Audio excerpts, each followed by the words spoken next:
Constitution muthanginjarangni lukuchong rajaro muthanginjarangni hastio kerong raidano muthanginjarangni slogano buskango tolewo yakshibodol Tripura Hasti Committee luwa jongbai kaisa panda songajakar bubagrakor agoni tawon holo aramonjika All India yakshibodol netang fangshitaram iachuri kebane bodol adong manik sarkar yakshibodol haste tafang Jitendra Chaudhary khobai kobuni adong ro खास तौर से मार्क्सवादी communist party को और मजबूत करने की जरूरत है और ये बात वो समझते हैं हमारे राजनीतिक दुश्मन। त्रिपुरा में जब बीजेपी ने इलेक्शन जीता, ये बात पहले भी बताया था मैं आपको, लेकिन आपके चेतना में इसको ढुकाना चाहिए सही ढंग से। त्रिपुरा में जब हम अपनी सरकार हारी और उनकी सरकार बनी, एक बहुत बड़ी जश्न मनाए थे दिल्ली में बीजेपी। किसी ने बीजेपी वाले ने ही पूछा कि इतनी बड़ी जश्न क्यों मना रहे हो, इतना सेलिब्रेशन क्यों कर रहे हो, त्रिपुरा तो 2 ही एमपी भेजती है और 542 है देश में लोकसभा में, लेकिन इसके लिए इतना बड़ा सेलिब्रेशन क्यों कर रहे हो? तो जवाब क्या था? बेशक 2 ही एमपी भेजे, लेकिन मार्क्सवादी कम्युनिस्ट पार्टी को राजनीतिक दृष्टिकोण से हराना जो है वो हमारी बहुत बड़ी उपलब्धि है, कामयाबी है, क्योंकि वही है जो सिद्धांतिक तौर पर, संगठनात्मक तौर पर हिम्मत के साथ इस सांप्रदायिक ध्रुवीकरण को और ये फांसीवादी योजना का सामना जो कर सकता है, वो मुख्य ताकत जो है वो है आपके सीपीआईएम और कम्युनिस्ट और वामपंथी ताकत। इसलिए हमसे मजाक में आपको पार्लियामेंट में बताते रहते, उनके नेता लोग ले जाके दिखाते मुझे जो पार्लियामेंट में था, हमें इनसे कोई खतरा नहीं है, यानी बाकी विपक्ष से आधा से ज्यादा आ जाएंगे इस तरफ पैसे के प्रभाव से या धमकी के प्रभाव से, और वो हो रहा है। और बोलते हैं अपनी छोटी सी जो बेंच है उसको दिखा के बोलते खतरा यहां से है, ना तुम लोगों को हम खरीद सकते हैं, ना तुम लोगों को धमकी से झुकते हो तुम, और अपने सिद्धांत पे तुम डटे हुए हो, और उसीलिए वो अपना दुश्मन पहचानता है, उनका दुश्मन कौन।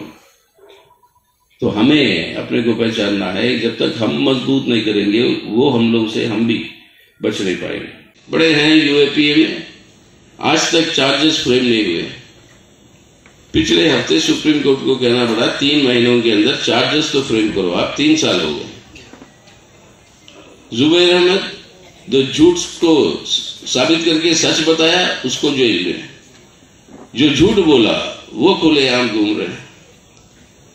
यानी स्पष्ट रूप है लोगों की जनवादी अधिकार जो हमारा संविधान गारंटी देती, वो जनवादी अधिकार तभी इस्तेमाल कर सकते हो आप अगर आप इस सरकार के पक्ष में हो।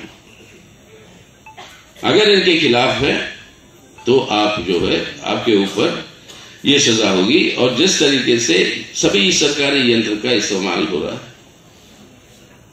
या अब दूसरी ओर से जनतंत्र का मतलब क्या है कि जो चुनाव होता है, चुनाव में लोग अपना मत डालते हैं, मत डालने के बाद वहां पे बहुमत जिसको मिलता है वो सरकार बनाता है।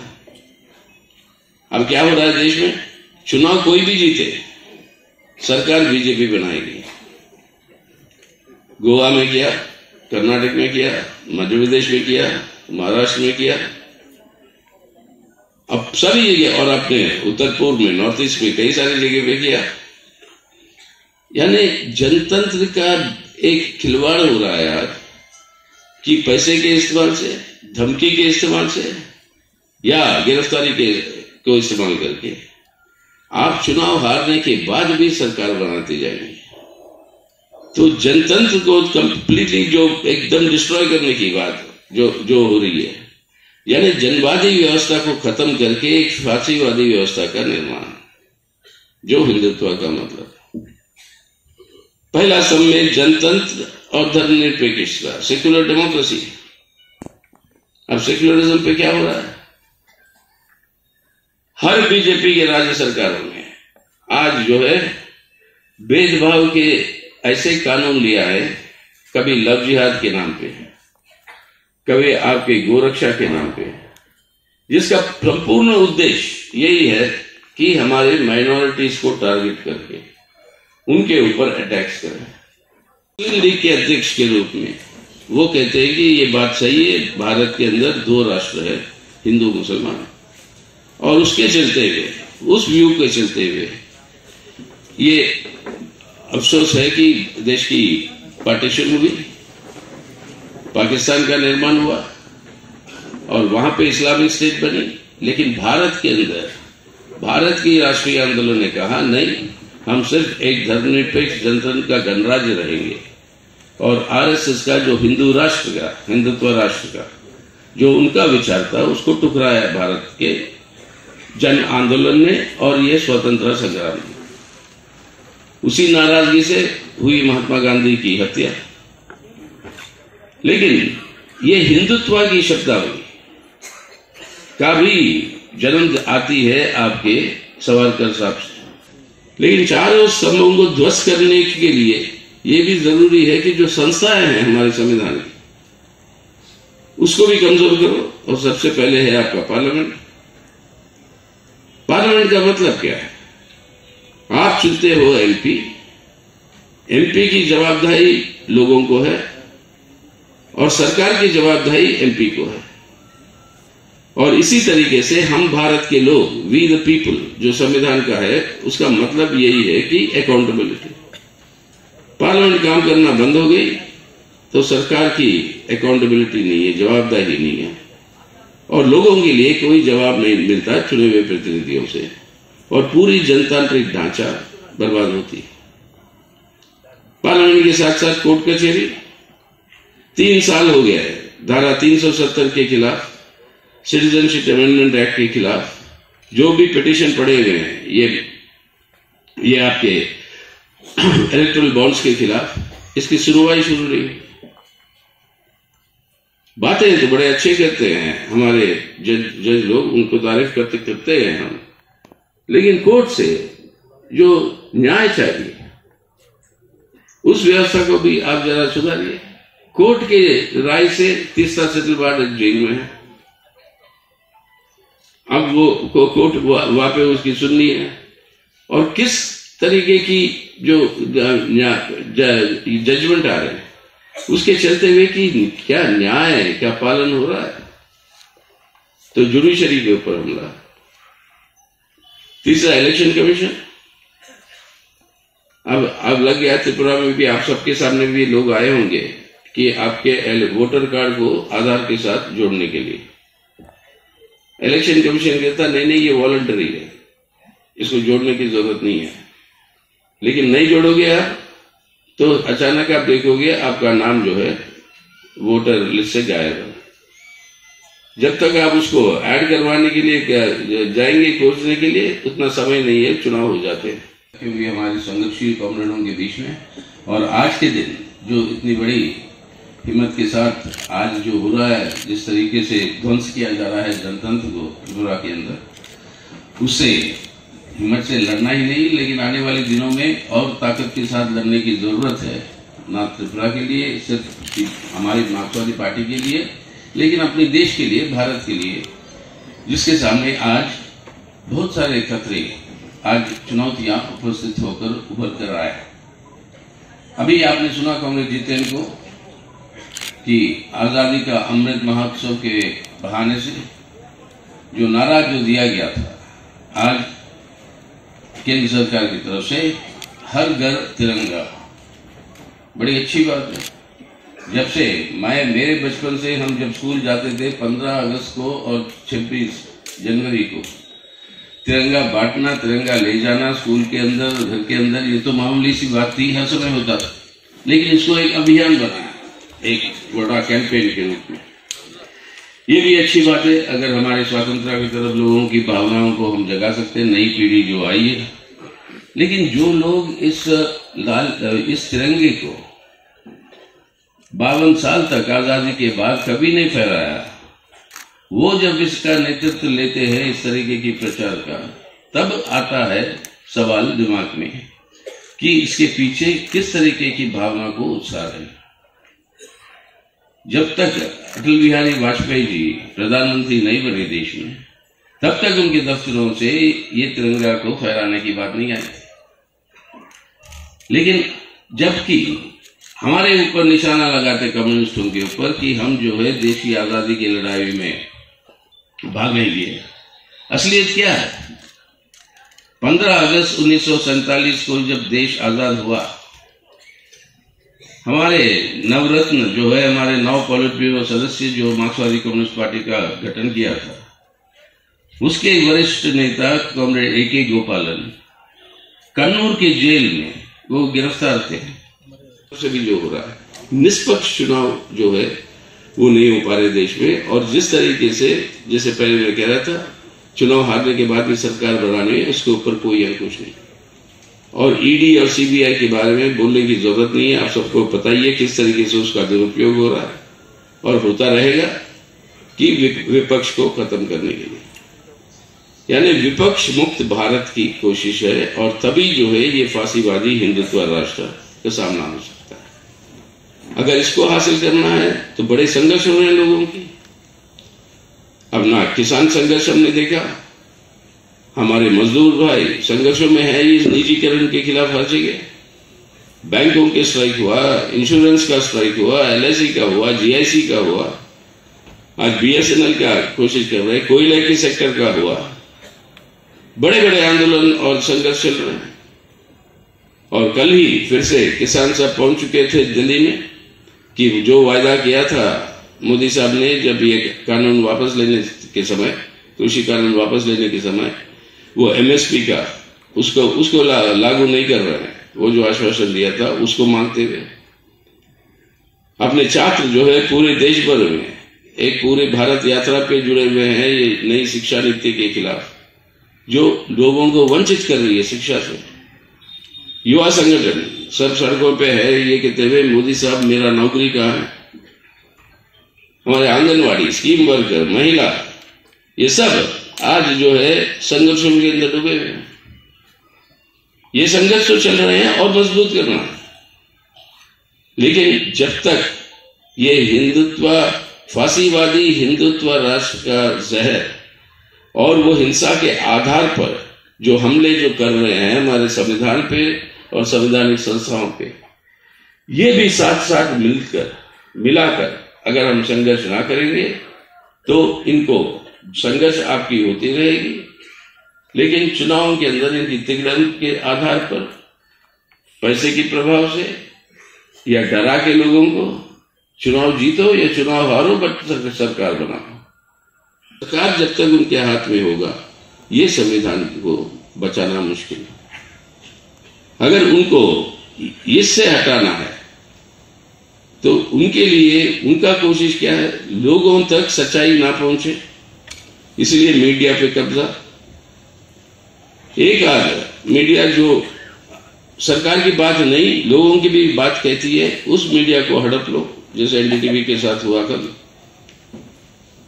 और वहां पे सबसे पहले निशाना होगा ये रवीश कुमार को, उसको हटाना है, क्योंकि वो अपना वो पूरा दिखाते रहता ये मोदी सरकार की जो जन विरोधी गतिविधियों को। तो मीडिया पे कब्जा, शिक्षा पे कब्जा, लोगों के चेतना पे कब्जा और आर्थिक सवालों पे संघर्ष करते रहिए आप। लेकिन जब तक इस चेतना को नहीं बदलोगे लोगों के अंदर, ये जहर भरी हुई अल्पसंख्यकों के खिलाफ नफरत वाली चेतना, तब तक ये भी इसके खिलाफ भी संघर्ष इन आर्थिक संघर्षों के साथ नहीं जुड़ेगी। आखिर में वो स्वीकार होता है पहली आपके लाहौर में 1929 में, 8 साल बाद। लेकिन पहल कदम कम्युनिस्ट कर रहे थे कि आजादी की संघर्ष का मकसद क्या है। मकसद है पूर्ण स्वराज, और इस पूर्ण स्वराज में किस तरीके की भारत की निर्माण हुई। और ये समझना जरूरी है, क्योंकि आजकल ये गलतफहमी है कि 2014 से ही ये खतरा पैदा हुए देश में, जब से ये मोदी सरकार आए। नहीं, ये खतरा हमारे देश के सामने तकरीबन 100 साल से मंडरा रहा।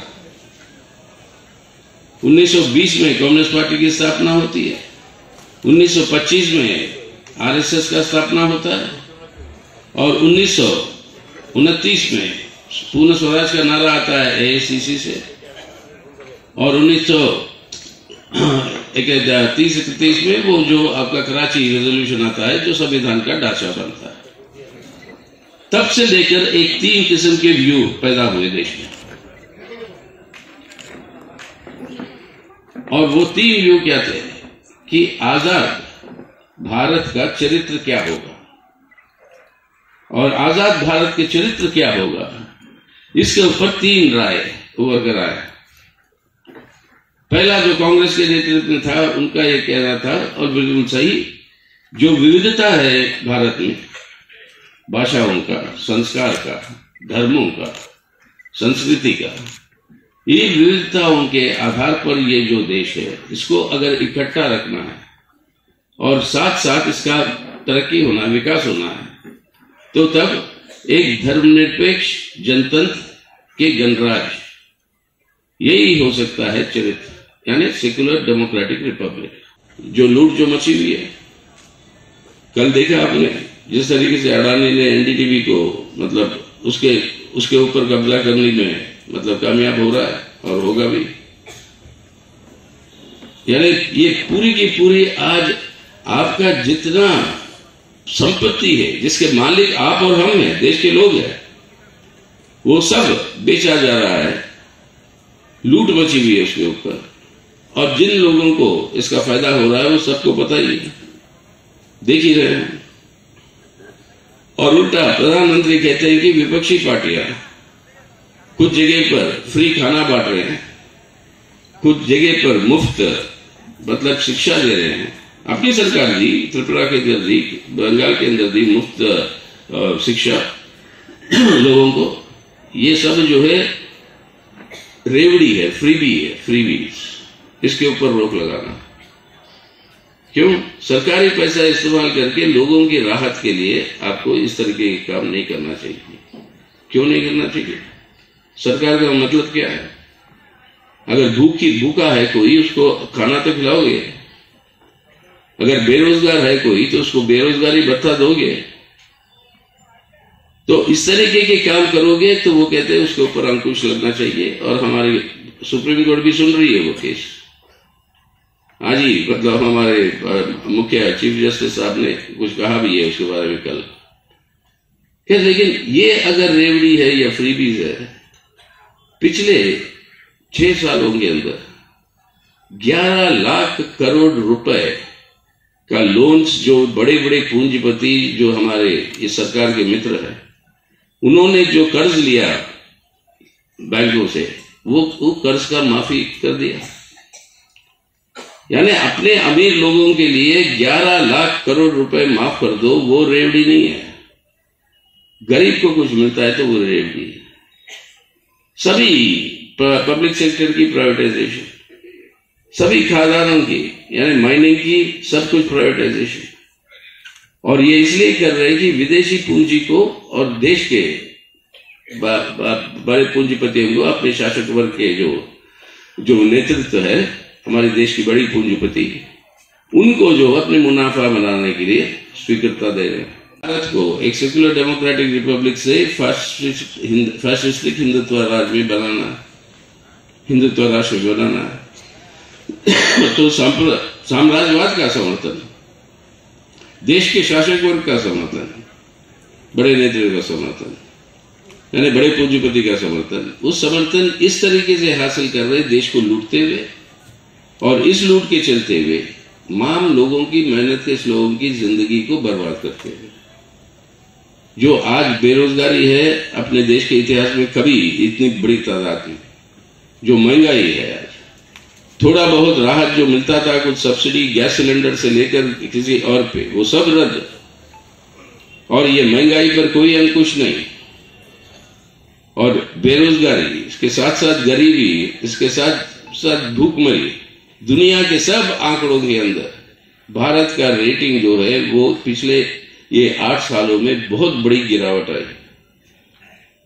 हंगर इंडेक्स में, प्रेस फ्रीडम इंडेक्स में, डेमोक्रेसी इंडेक्स में, सब इंडेक्स में। लेकिन लोगों के ऊपर यह हमला।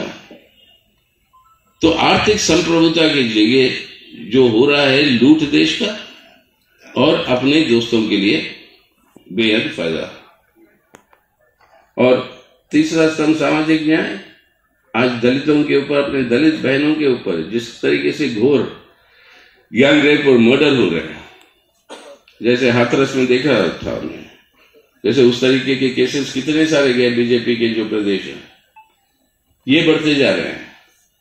दलितों के ऊपर आज तक ये मैनुअल स्कैवेंजिंग की जो बैन लगी हुई है देश में, उसके ऊपर प्रतिबंध नहीं लगा रही है सरकार। आज भी मतलब हर 5 दिन में 3 हमारे दलित भाई मरते हैं ये मैनुअल स्कैवेंजिंग करते हुए। सामाजिक न्याय की जगह आज हमारे देश के अंदर आदिवासियों के लिए लड़ के वो फॉरेस्ट राइट्स एक्ट हमने लागू करवाया। उससे जो फायदा मिला आदिवासी को मिलना था वो दिया नहीं।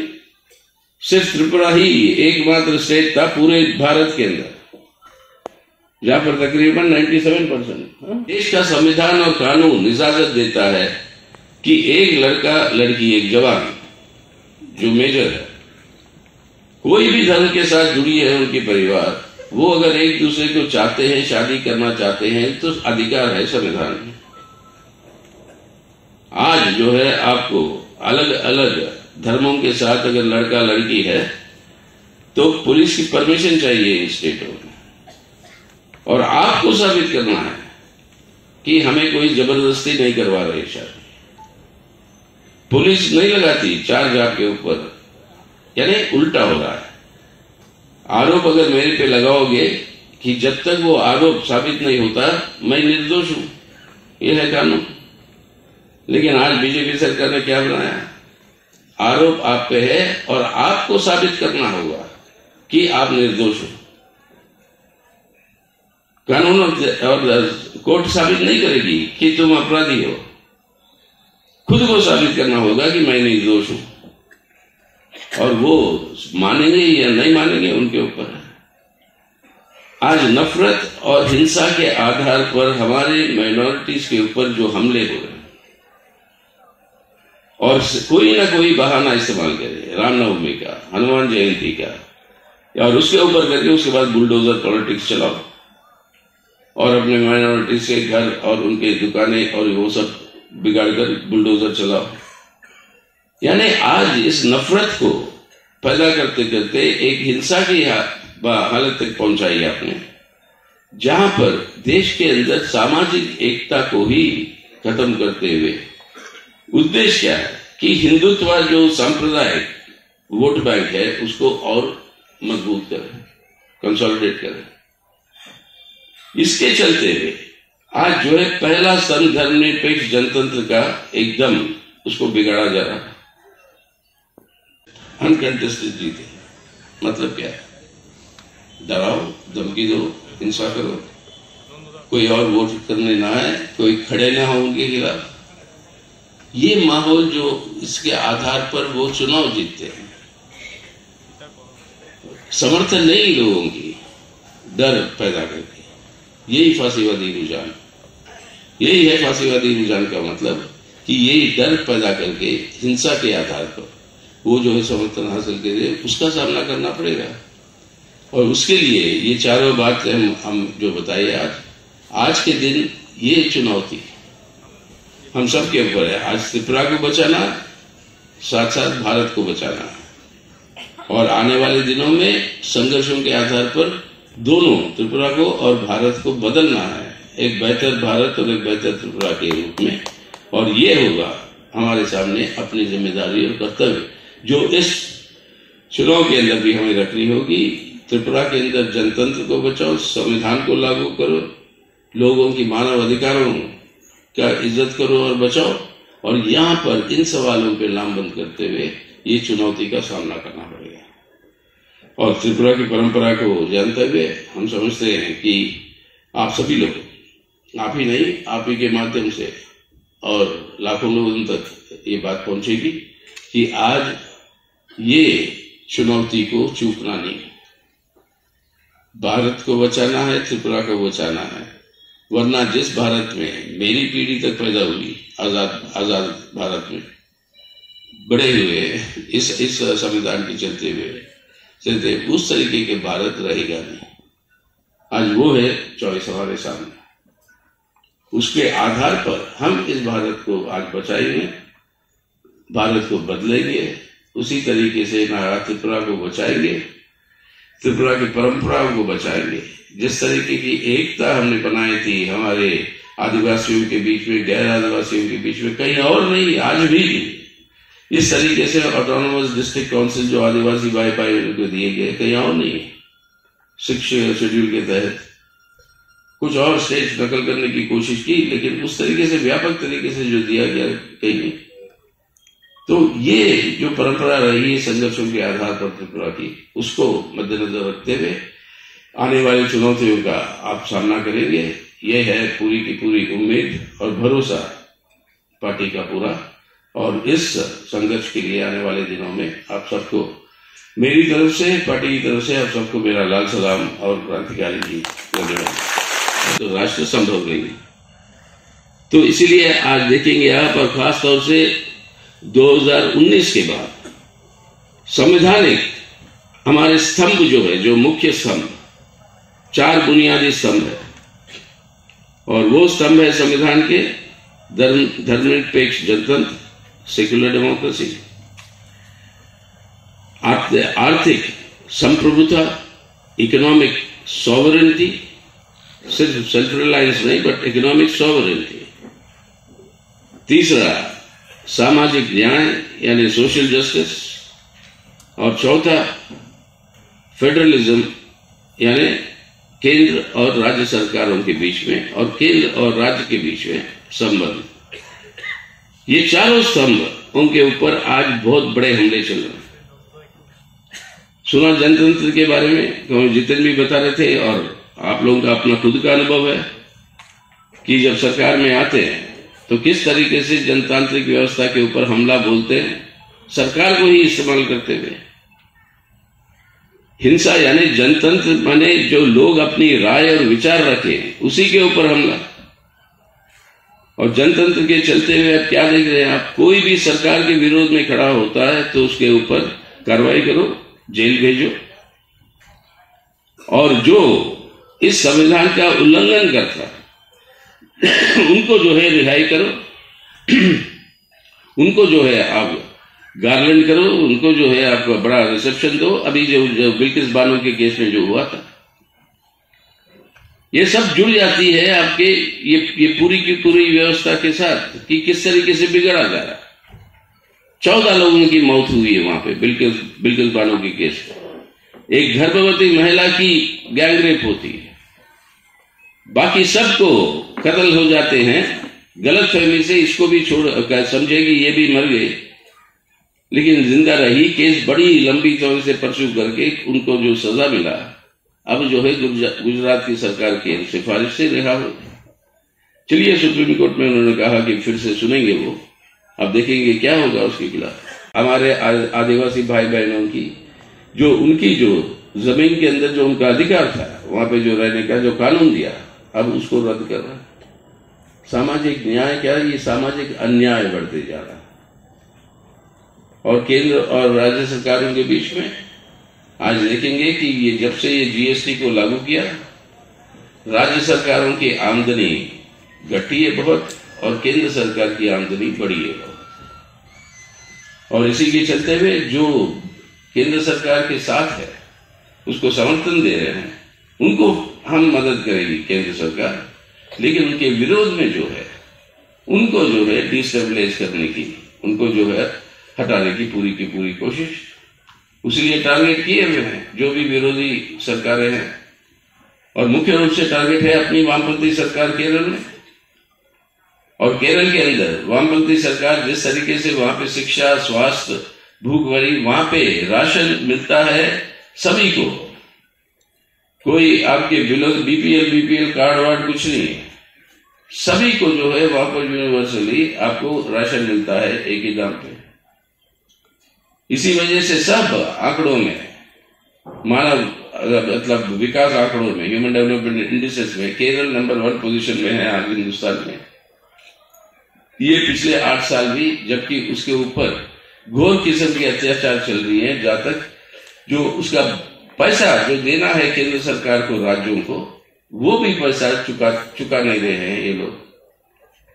तो केंद्र और राज्यों के बीच में संबंध को राज्य सरकारों जो बीजेपी के खिलाफ है या उसके साथ नहीं है, उन सभी को जो है एक भिखारी के रूप में उतार के लिया है और साहब के सामने, राजा के सामने आपको जाना है भीख मांगने, तभी आपके जो स्टेट के अंदर जो आपके मुलाजिम है उसके भी तनख्वाह अगर देनी है तो आपको जो है उधार लेना पड़ रहा है।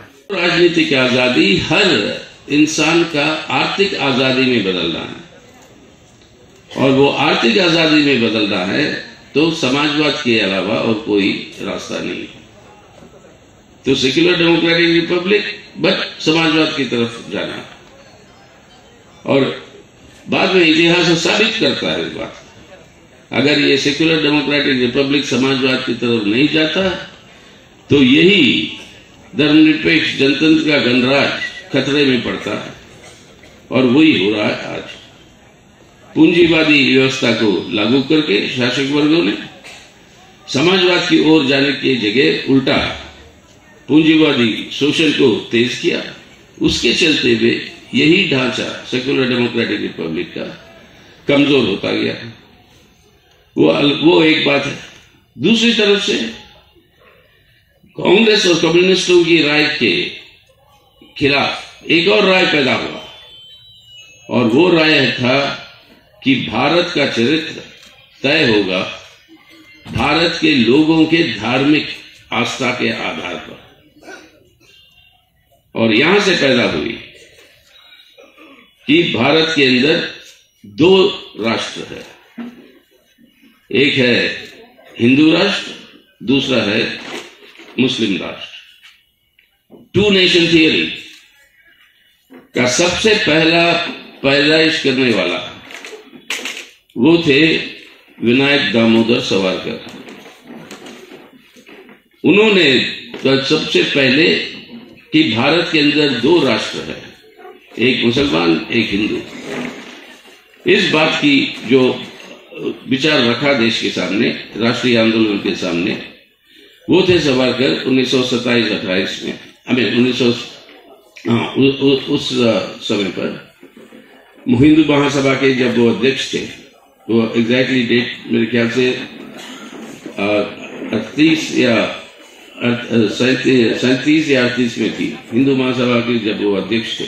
ये दोनों संघर्षों को मिलाते हुए आर्थिक पैमाने पे और हिंदुत्व के सिद्धांत और उनकी मानसिकता को बदलने की कोशिश जो कर रहे लोगों के बीच में नफरत और हिंसा के आधार पर, इसके खिलाफ प्रचार और चेतना बढ़ाना लोगों के अंदर, इन दोनों को मिलाते हुए संघर्षों को तेज करते हुए हमें आगे चलने की जरूरत है।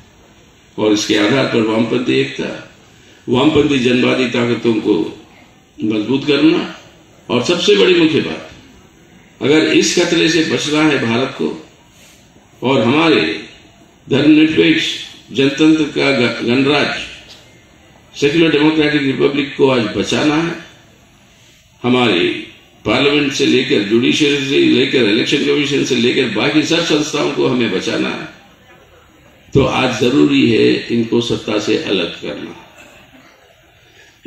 अगर ये करना है तो इस हिंदुत्व सांप्रदायिकता के खिलाफ कितना व्यापक से व्यापक आपके धर्मनिरपेक्ष ताकतों को जोड़ सकते हैं, उनको जोड़कर इनको जो है मुकाबला देना, ये सबसे बड़ी कर्तव्य बन जाती है हमारे सामने।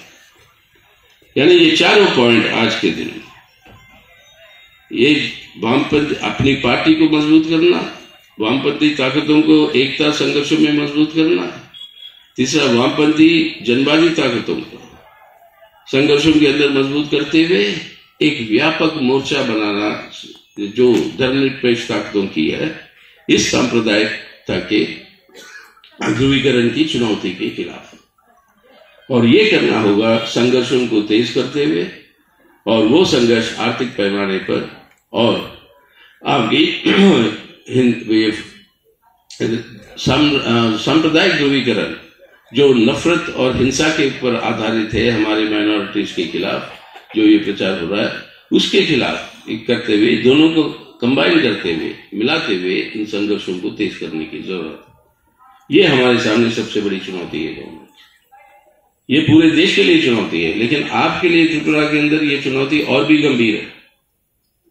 जल्द में आपके चुनाव आएंगे विधानसभा के, और विधानसभा के चुनाव के टाइम पर यही पूरी की पूरी कोशिश रहेगी, जैसे किया पिछली बार लोकल बॉडी इलेक्शंस में कितनी परसेंटेज वो अनकंटेस्टेड जीत गए। वो পুঁজিবাদের যারা আপনার মানে মূল চালিকা শক্তি আন্তর্জাতিক পরিসরে ইনডাইরেক্টলি তাদের খুশি হওয়ার মতো ব্যবস্থা করে দিচ্ছে, কাদের হাতে পড়েছে। একে এ তো শুধু বেকার সমস্যা ভাবলে চলবে না। রেগা বহু লড়াই করে বামপন্থীদের লড়াইয়ের কারণে বাধ্য করা হয়েছিল তৎকালীন কংগ্রেস সরকারকে এই কর্মসূচি হাতে দিতে। এখন কি পরিস্থিতি? প্রতি বছর বাজারের টাকা কম বরাদ্দ করছে, এবং যে টাকা বরাদ্দ হচ্ছে সেই টাকা দিচ্ছে না, নানা অছিলায় সেটা তারা না দিয়ে বাদ দেওয়ার চেষ্টা করছে। ত্রিপুরায় সঙ্গত কারণ আছে, হিসেব নাই, লুট চলছে,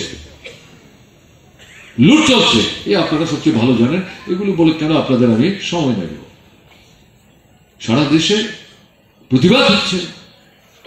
ত্রিপুরায় ছোট্ট সরকার, বামফ্রন্ট সরকার, এই রেগার আদলে নগরে আমরা কাজ দিয়েছিলাম, আমরা এটার নাম দিয়েছিলাম টুয়ে। ভারতবর্ষে কোন রাজ্যে করেনি তো এটা, বড় ছোট যাই বলুন। এখন টুয়েপের কথা বাদ দিন, রেগাইকে শেষ করে দেওয়ার চেষ্টা করছে। তাহলে বেকারদের ভবিষ্যৎ কি? বেকারদের ভবিষ্যৎ অন্ধকার, ব্লিক। এটা চরম হতাশার মধ্যে তাদেরকে নিক্ষেপ করে দক্ষিণ পন্থার উগ্র স্লোগানকে সামনে উপস্থিত করে তাদেরকে আকৃষ্ট করে সর্বনাশ করে দেওয়া, এটা একটা গভীর ঘৃণ্য সুদূর প্রসারী চক্রান্ত। শিক্ষার কথা শুনছিলেন, এ তো ধ্বংস করে দেওয়ার চেষ্টা। এই যে নূতন শিক্ষানীতি 2020, অর্থটা কি? বিত্তবান যে আমাদের দেশের 100টা পরিবারের মধ্যে 7 থেকে 10টা তাদের ছেলে মেয়ে ছাড়া, তাদের ছেলে মেয়ে আমাদের শত্রু না, এরা আমাদেরই সন্তান, আমাদের দেশের ভবিষ্যৎ। তারা যদি উচ্চ শিক্ষায় শিক্ষিত হয়, আমরা মনে করি এটা আমাদের সম্পদ, তারা আমাদের শত্রু না। কিন্তু বাকি যে 90% পরিবার, তাদের যে ছেলেরা মেয়েরা মধ্যবিত্ত, নিম্নবিত্ত, সাধারণ মধ্যবিত্ত এবং তারও নিচে, তাদের কি হবে? গরিবের ছেলে মেয়ে পড়াশোনা করতে পারবে না। সস্তা মজুর শোষকদের, লুটেরাদের, যাদের জন্য এই সরকারটা দিবারাত্র পরিশ্রম করছে, সংবিধান উলটপালট করে দেওয়ার চেষ্টা করছে, গণতন্ত্র আক্রমণ করছে, ধর্মনিরপেক্ষতার যে নীতি তার উপর আক্রমণ করছে, তাদের স্বার্থ রক্ষা করার জন্য কি চাই? মানুষের শ্রম ছাড়া পুঁজি তৈরি হয় না। এই শ্রমের উপর ভিত্তি করেই এরা মুনাফার পাহাড়টাকে পর্বতে পরিণত করে। কাজে এর জন্য সস্তা শ্রম মজুর যত পাবে তত তাদের সুবিধা হবে। এটা করতে গেলে পরে লেখাপড়া শিখলে পর তার সরকারি কাজ চাইবে, ভালো বেতনের চাকরি চাইবে। লেখাপড়া যদি শিখতে না পারে, তার যে নৈতিক মনোবল, আত্মবিশ্বাস, তার যে সাহস, এটা নিয়ে যে দাবি করে, এখন যে স্লোগানটা উঠছে, হোয়ার ইজ মাই জব, আমার কাজ কোথায়, এটা তো সামনের সময় যখন আসবে তখন দেখুন বলবো কিসের কাজ, তুমি তো লেখাপড়াই জানো না, কি করে তুমি কাজের দাবি করছো? এই জায়গাটাতে নিয়ে যাচ্ছে। এটার পেছনে একটা সুশান্ত স্বার্থ রক্ষা করার জন্য শ্রেণী দৃষ্টিভঙ্গি লুকায়িত আছে। কিসের জাতীয় শিক্ষা? এই সেমিনারের মধ্য দিয়ে আমরা আহ্বান করতে চাই, কিন্তু যারা আমাদের পার্টির সমর্থক দরদি তাদের কাছে না। এই ত্রিপুরা রাজ্যের মধ্যে আজকে এটা স্বাভাবিক, আমরা লক্ষ্য করছি বিজেপি বিরোধী অন্যান্য সমস্ত রাজনৈতিক দল, এমনকি বিজেপির ভেতরেও যারা বিজেপিকে ভোট দিয়েছিলেন গত 2018 ইংরেজিতে, পরবর্তী সময়ে তো নানাভাবে তাদের সাথে যারা ছিলেন তারাও আজকে অনুভব করছেন যে না, এরকম অবস্থা চলতে পারে না, চলতে দেয়া যায় না। কাজেই এই সভার মধ্য দিয়ে আমরা আবেদন করতে চাই যে ত্রিপুরা রাজ্যের সমস্ত গণতান্ত্রিক, ধর্মনিরপেক্ষ, দেশপ্রেমিক এবং যারাই অন্যায়ের বিরুদ্ধে কথা বলতে চায় তারা ঐক্যবদ্ধ হন। সে ঐক্যবদ্ধ মানে একসাথে মিছিল করতে হবে, একসাথে জনসভা করতে হবে তা নয়। আমরা যদি রাস্তায় নামতে পারি, যার যার জায়গা থেকে যদি সে প্রতিবাদে আমরা সোচ্চার হতে পারি, এটা চলতে পারে না। এবং এই ত্রিপুরাজ্য থেকেই, যেহেতু আমাদের রাজ্যে আর কয়েকটা মাস বাদে একটা রাজনৈতিক সংগ্রাম, সেই সংগ্রামই যে এই দেশ বিরোধী, সংবিধান বিরোধী এই শক্তিকে হটানো যায়। অতীতীয় ত্রিপুরাজ্যের মানুষ এটা প্রমাণ করেছে। এরকম গণতন্ত্র বিরোধী এবং যারা শুধু গণতন্ত্র বিরোধী না, দেশ বিরোধী সন্ত্রাসবাদী শক্তি তাদের সাথে মিতালি করে যারা বামফ্রন্টকে হটিয়েছিল বা ক্ষমতায় টিকে থাকার চেষ্টা করা হয়েছিল, তাদেরকে হটিয়েছে। কাজে এই শক্তিকেও হটানো সম্ভব। তার জন্য এই সভা থেকে সে আহ্বান রেখে আবারও সবাইকে, বাদল, দীনেশ, তাদের কোনো ছবি নেই, জাতির পিতা মহাত্মা গান্ধীর ছবি নেই। যে সমস্ত ছবি সেখানে জ্বলজ্বল করেছে, যারা গত 4.5 বছর মানুষের পেটের ভাত কেড়েছে, ঘর ভেঙেছে, মানুষের ভোট কেড়ে নিয়েছে,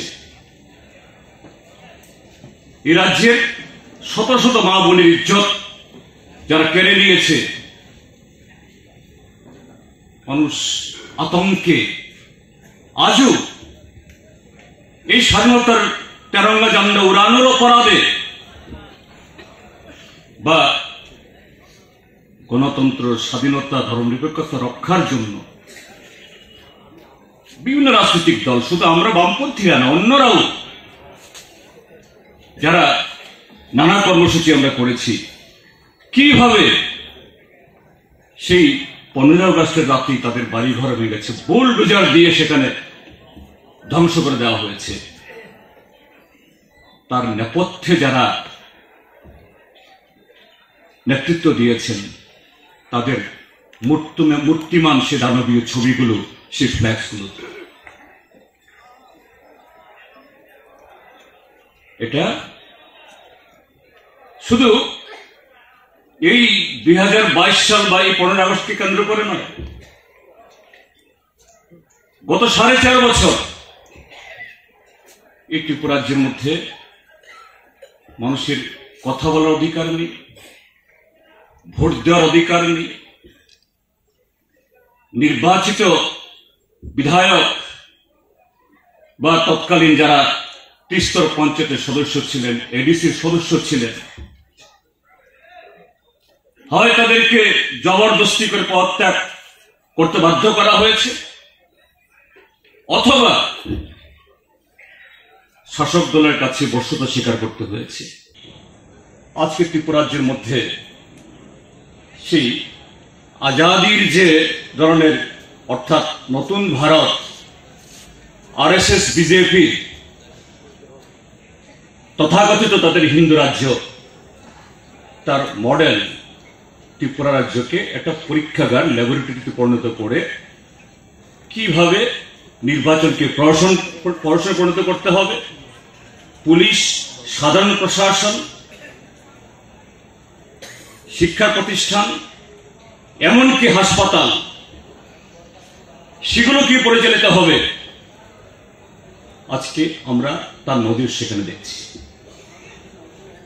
কাজে সেই জায়গায় দাঁড়িয়ে যে আমরা অনুভব করেছি যে এবছর আমাদের পার্টির কেন্দ্রীয় কমিটিও এই আহ্বান জানিয়েছিল যে 1 থেকে 15 আগস্ট এক পক্ষকাল ধরে নানা ধরনের অনুষ্ঠানের মধ্য দিয়ে সত্যিকারেরই এই স্বাধীনতা সংগ্রামের ইতিহাস, এটাকে অর্থবহ করে তোলার জন্য, স্বাধীনতার সংগ্রামে কমিউনিস্টের ভূমিকা, গৌরবোজ্জ্বল ভূমিকা, এটাকে তুলে ধরার জন্য, এবং পাশাপাশি যারা এই স্বাধীনতার সংগ্রামের বিরুদ্ধে যারা বিশ্বাসঘাতকতা করেছে, সেগুলো নতুন প্রজন্ম এটা জানে না, তাকে তুলে ধরার জন্য। কিন্তু আমরা মনে করি এটা 1 থেকে 15 এই সময়ের মধ্যে আমরা যা করেছি এটা যথেষ্ট নয়। কেননা আমাদের দেশে এই সাম্প্রদায়িক রাজনৈতিক শক্তি আমাদের দেশের বৃহৎ বুর্জুয়া তাদের সাথে হাত ধরাধরি করে আজকে দেশকে হয়তোবা রাজনৈতিকভাবে আরেকটা এরকম যে বিদেশি শক্তির কাছে তুলে দিচ্ছে না প্রত্যক্ষভাবে, কিন্তু অর্থনৈতিক দিক থেকে আগেও যেমন মুক্ত ছিলাম তা নয়, আজকে আরো আষ্টে পৃষ্ঠে জড়িয়ে আমাদের সংবিধানকে খর্ব করে গণতান্ত্রিক প্রতিষ্ঠান ধর্মের কাঠামো এটাকে দুর্বল করে সারা দেশেই ত্রিপুরাজ্যের মতো বা আরো বিভিন্ন রাজ্যের বিভিন্ন প্রকারে কালো টাকা ইত্যাদির সাহায্যে এরা কিভাবে এই স্বাধীনতা বিরোধী কাজ করছে আমরা এটা লক্ষ্য করছি।